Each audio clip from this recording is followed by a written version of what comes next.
Bismillahirrahmanirrahim. Assalamualaikum warahmatullahi wabarakatuh. Yang terhormat Ibu Raihana Waliul Mursidah. Alhamdulillah pada kesempatan ini saya akan mempresentasikan hasil analisis saya tentang praktek agama yang dilakukan masyarakat di Indonesia, yaitu adalah tahlilan. Saya akan mengulasnya dari berbagai sudut pandang, baik dari keagamaan maupun kebudayaan. Semoga dengan presentasi saya akan menambah wawasan bagi kita semua.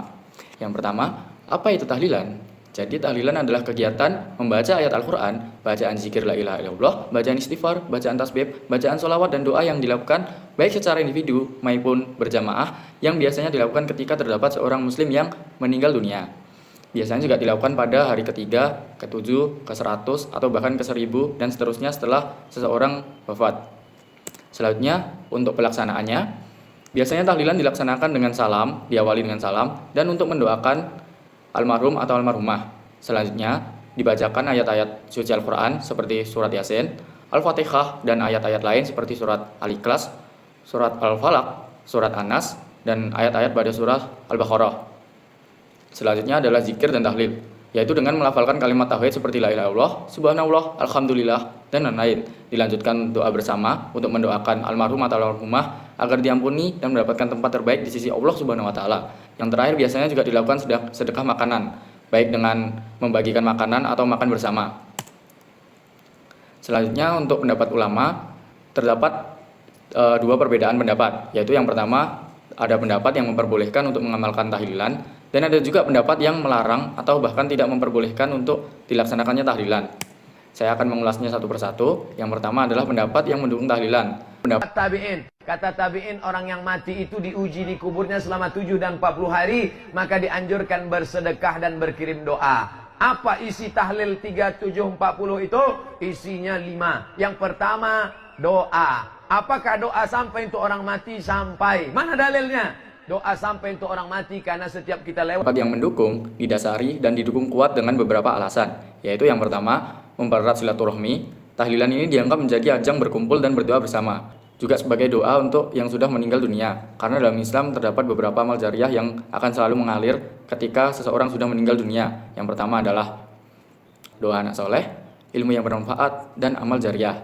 Yang ketiga, sedekah atas nama almarhum. Nah, sedekah ini dilakukan sebagai amalan baik yang bisa membantu almarhum jika diniatkan untuknya. Yang terakhir juga sebagai tradisi yang sudah mengakar di masyarakat Indonesia, agar untuk melestarikan dari generasi ke generasi. Dan beberapa alasan tersebut juga didukung beberapa dalil. Salah satunya adalah Rasulullah SAW pernah bersabda, apabila manusia meninggal dunia, maka terputus amalnya, kecuali 3 perkara, yaitu sedekah jariah, ilmu yang bermanfaat, dan doa anak yang saleh. Hadis riwayat Muslim.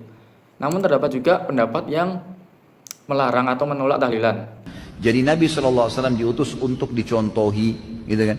Nabi tidak pernah teman-teman di acara kematian itu mengadakan tahlilan, duduk, baca zikir rame-rame. Yaitu dengan beberapa alasan kuat juga. Yang pertama adalah dari Rasulullah langsung tidak pernah dicontohkan, baik dari Nabi Muhammad SAW secara langsung dan para sahabatnya. Selanjutnya juga dikhawatirkan sebagai menjadi bid'ah. Yang selanjutnya dapat dikhawatirkan juga menjadi beban finansial bagi keluarga yang sedang berduka. Dan untuk beberapa pendapat, untuk bacaan Al-Quran itu tidak akan tersampaikan kepada orang yang sudah meninggal dunia.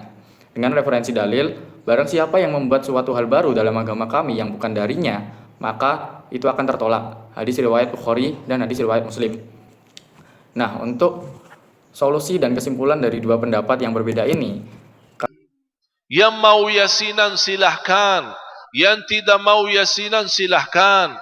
Kalau menurut saya pribadi, tahlilan itu tetap bisa dilaksanakan asalkan dengan niat yang benar, tidak menganggapnya sebagai kewajiban agama, dan yang pastinya tidak akan membebani keluarga yang sedang berduka. Dan tahlilan ini juga dapat digunakan sebagai sarana untuk mempererat ukhuwah Islamiyah. Intinya adalah jika mau mengadakan tahlilan atau ikut tahlilan silahkan saja, jika tidak juga tidak apa-apa, tetapi jangan mencela karena tahlilan adalah bacaan Al-Quran. Dan yang tidak melaksanakan tahlilan jangan asal cakap bid'ah atau sesat tanpa tahu landasan yang mereka pakai. Intinya, tahlilan boleh dilakukan selama tidak dianggap wajib dan tidak memberatkan keluarga baik secara materi atau finansial, dan tetap berpegang pada prinsip amal soleh seperti doa, sedekah, dan bacaan Al-Quran. Itu adalah cara terbaik untuk mendoakan almarhum. Sekian dari saya, terima kasih. Wassalamualaikum warahmatullahi wabarakatuh.